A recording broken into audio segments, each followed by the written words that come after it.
welcome back to the channel. I'm panting because it's the 9th of September and it's about 27 degrees. It's 4:20. I'm up in Beadnell, kind of the north end of the Beadnell skiers, and it's absolutely boiling. Not a breath of wind. Been for a swim in the sea this morning, which is really good. But dear me, it is roasting, and I mean roasting. But Indian summer, don't knock it. I'm certainly not complaining. I just can't tell you how amazing it is here. The weather's just so good. Sea's just got that lush oiliness to it. There's a tiny little bump. Water's crystal clear, and it's my first proper rock session for. I think the last video I made was end of May, early June, so it'll be easily 3 months, which, yeah, where does the time go? We're almost into that W place, winter, but just got to roll with it, haven't you? Not much you can do. So, the target today is codlin and wrasse, maybe a coley. Bait wise, you can see is here taking apart some pretty old frozen crab, trying to get some fresh. No joy, pretty much like hen's teeth at the minute, frozen crab, fresh crab. I've got some traps of my own. I just have not had a chance to get down to them, unfortunately, but that's just life. So I've got a couple of frozen peelers, and I've got some all over me waders.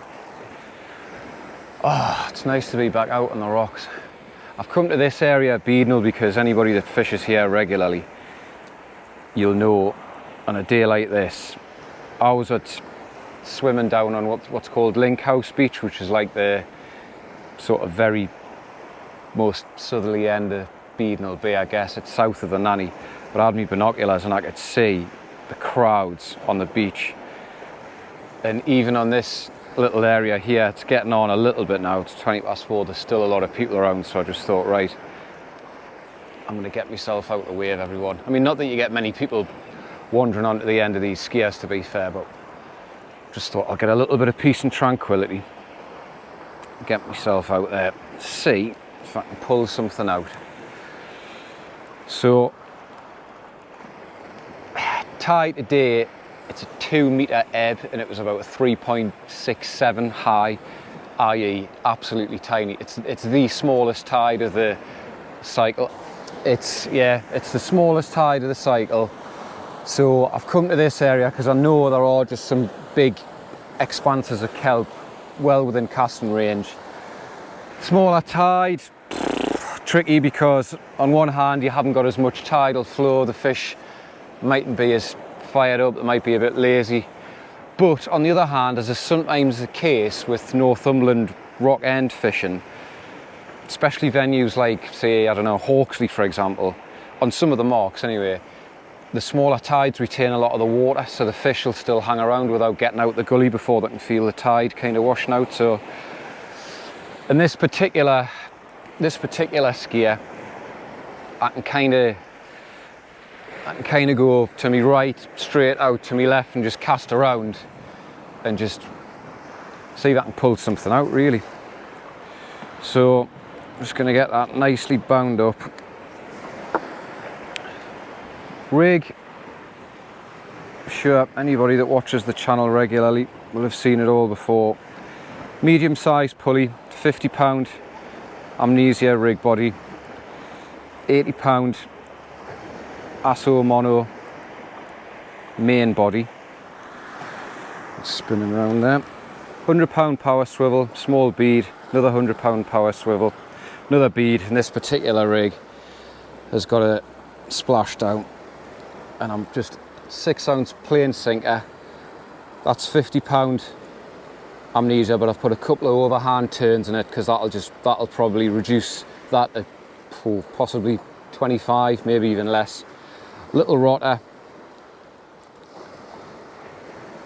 clip that on, just push that out of the way.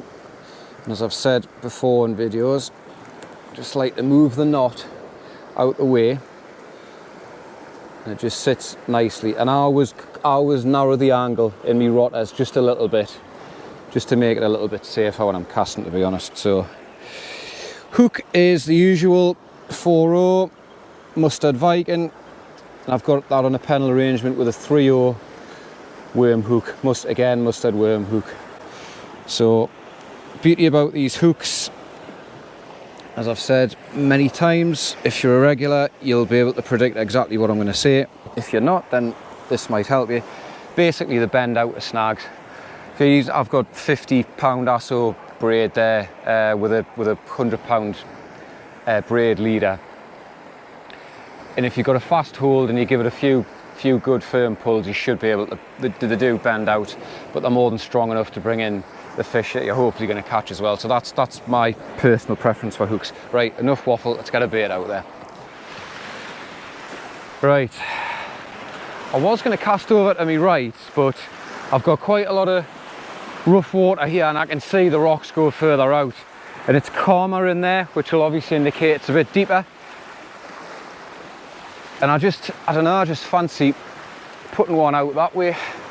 Now, I've no idea what my casting's going to be like, because pretty much, other than having a few chucks on a beach in Devon about 3 weeks ago, the last time I properly fished like this was about 3 months ago, so I'm expecting to be a wee bit rusty, but we'll see. We'll see how we get on.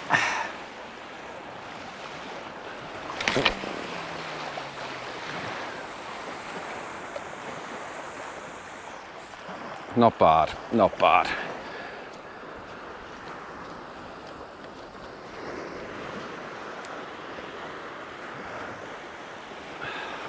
What a day. I cannot get over how good this weather is.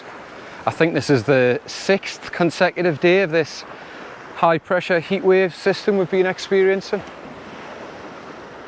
Dear me, it's lovely. Absolutely beautiful. But come Monday, Tuesday, I think we've got a strong northerly forecast, so we're going to go from proper summer fishing like this straight into, you'll see headlights all along the beach, all along the beaches. People will be out with their cod gear, and we'll be thrust firmly into the cod season. What a diverse place the northeast coast is, eh? Don't get that anywhere else in the country. From summer to winter within 48 hours. Right, I am using plain sinkers, which does mean that you can get quite a lot of slack now and again, just while your gear's kind of finding its way on the bottom. What I am going to have to do now, because I'm so completely ill prepared, I'm going to have to tie up a new rig, because that was the last rig in that rig wallet. So, but it's a nice office to tie some rigs in, isn't it?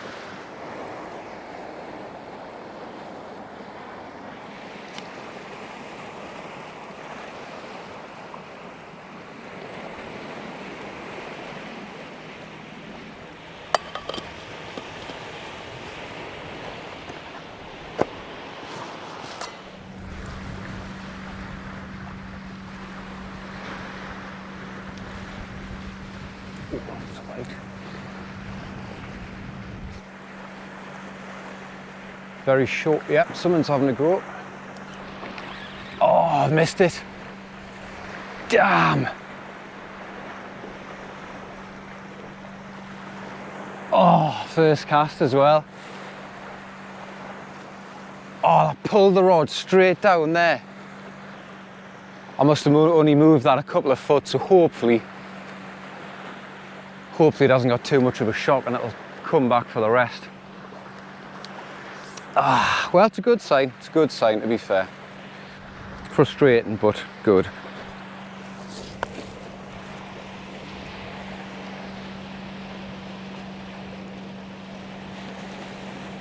Looked actually after the first bite, the way that started biting there, it had the look of a codlin. Come on. Ah, those bites. pulls the rod down, you wind into it and there's nothing there. It's bloody annoying.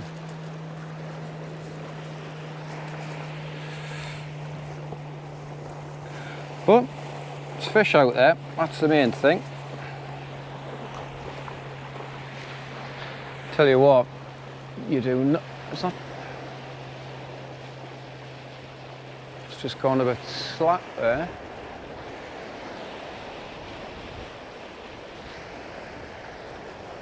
Come on, come back for it. Ordinarily, if my bait had been in a while, probably would have just wound that in anyway, but it's not been out long at all, so there should still be a bit of scent in the water off that bait.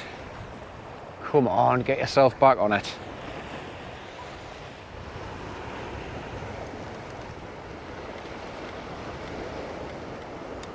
So, gear I'm using today is my Ziplex HST Evo, custom built, 13 foot 10, 48 ounces. Really nice rod. Definitely not the stiffest rod in the world as heavy ground rods go, but it does nicely for me. That's got a Shimano Aero Technium strapped onto it, 55 pound Asso braid, Asso Evergreen, which I absolutely love.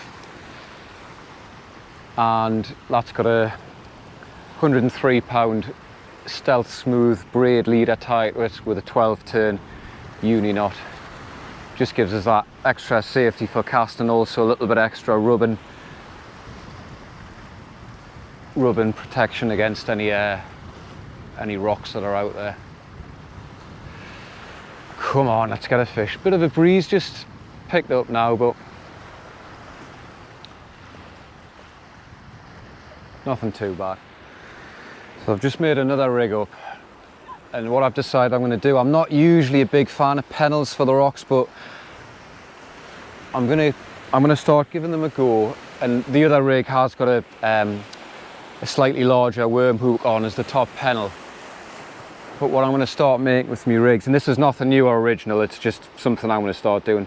That's just a 1/0 Cox and Roll circle hook there, and that's just going to form my top pennel, because that, if a fish does take that, it's still a very strong hook, it'll get it in. But with it being a circle, I'm just hoping that it gives us a little bit of sort of reduction in snag hookups. So I'm just nicking that in the top, pulling that tight, another nice crab bait, and I'm making me rigs quite long. And again, I've said this many times before, the reason I like to use longer mono rigs is because when you're using braid over really rough ground, you're better off having heavy mono rubbing against the rock and the kelp rather than braid. So that extra rig length just allows you to do that. Right, I'm going to give that another 5 minutes, see if that fish comes back, and if not, whack another one out there. But good sign. As you can see on this rig, I've let it go for an imp, which is what I usually go for. Actually, that other rig just happened to have a splashdown, so let's get this one out, a couple of minutes, hopefully get that fish. Fish has just come back there, well, a fish. Just had another half decent bite. Yeah, bit of movement, come on. Very tentative though, just a couple of little knocks. Could be a lobster, of course, but it wasn't as good a bite as the first one. The first one was definitely more fish rather than crustacean. Yeah, something having a very small little wrestle with it. I just keep getting a little bit of slack line bouncing back, but nothing convincing enough to make us want to strike. Right, I'm going to wind this in. Get some fresh bait out there, because whatever's out there has been obviously having a little bit of a play with it, so it's been out about 20 minutes anyway. Come on. Alright, it's probably a decent enough decision. Not a lot of bait left out there, but something's had a go, which is good.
what I'm going for this time. This cast that's currently out there now has got frozen crab on, but have also brought with us some carp wings. So because I don't really like taking a wing out, handling it, trying to rewrap it and stuff it back in, even though they're a good size, they're like the palm of your hand, I'm just going to whack a full wing on and give it like a good, I don't know, half an hour or something.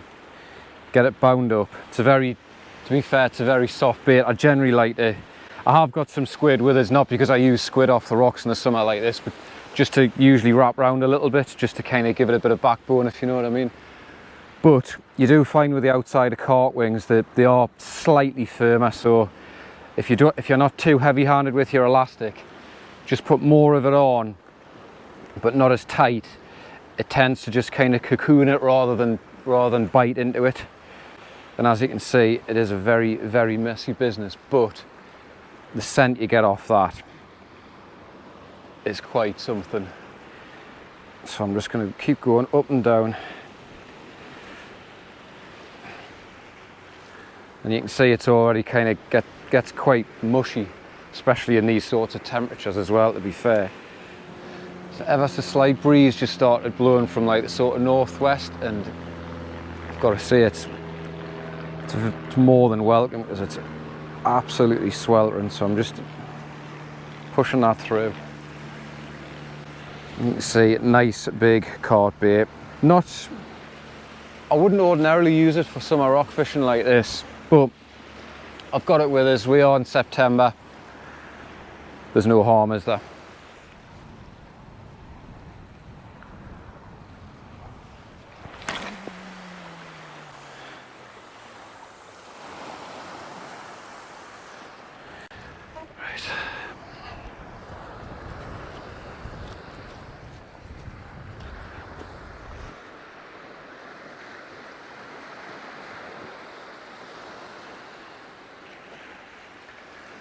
Right, come on, last chance saloon for that bay, otherwise I'm going to chuck one out to the right at 6 o'clock, probably have this cast and then one more I think, and then that'll be me done.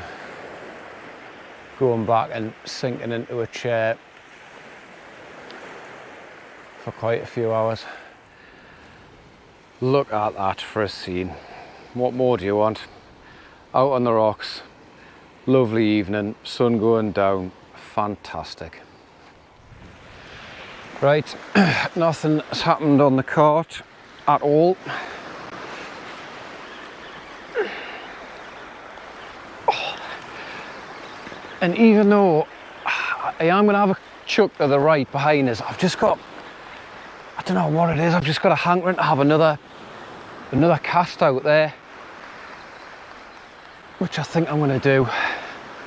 I'm just going to chuck it kind of northeast towards the outer Farne Islands there. I don't know if you can see them in the background, and just see if I can winkle out a fish, because I have had a couple of knocks. There's not much of that caught left at all.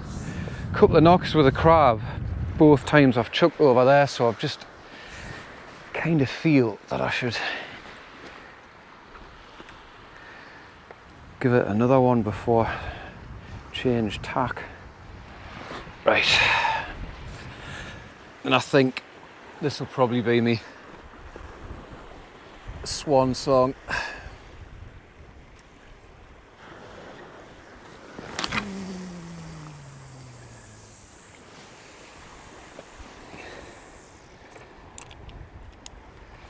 A little bit of a crosswind here, so I'm just trying to, huge bow of line out there, trying to keep that out of the way.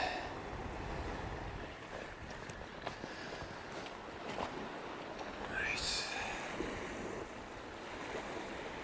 Come on.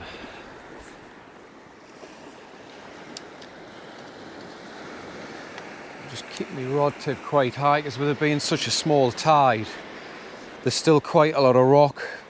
The first 20-30 yards, it's only just under the water, and a lot of this sort of like long spaghetti weed stuff just keeps slopping over me braid, and So I'm just keeping my rod tip as high as I can to make sure that my braid's just directly into deeper water once it makes contact with it, rather than getting hung up in all that kelp and weed out there. But yeah, look at that. Pretty much the same as what it was when it went out. So I might hang it up, because if I do get a fish, I'll probably just whack that out. But if not, it's just gone 6:30. I'll probably give this 20 minutes. I'm starting to get hungry and thirsty for a few cold ones, so let's just see what the next 20 minutes brings. Well, it's been absolutely cracking day. Down the beach this morning with me parents and my brother and his wife, just chilling in the sun, had a little bit of a dip in the sea. It was lovely. And it would be extra nice if we ended the day, well, the day isn't ended yet because the night's going to begin, but certainly ended the day with a fish. Take anything. But to be honest, when the weather's this good, it's just nice to be out, isn't it? Fish is just the icing on the cake. Well, it's nearly 7:10. I'm going to give this another couple of minutes and I'm going to wind in. It's been quiet on the fishing front. After that first bite and the first cast, I thought we might have got in one or two, but it wasn't meant to be. To be honest, on a night like this, it really doesn't matter. It's been absolutely glorious to get back out here and just enjoy it in all of its glory, really, especially when it's roasting hot as well. So hopefully you enjoyed the video anyway. So a little bit of Beadnell, but as always, thanks for watching. Tight lines, keep fishing. We'll see you on the next one.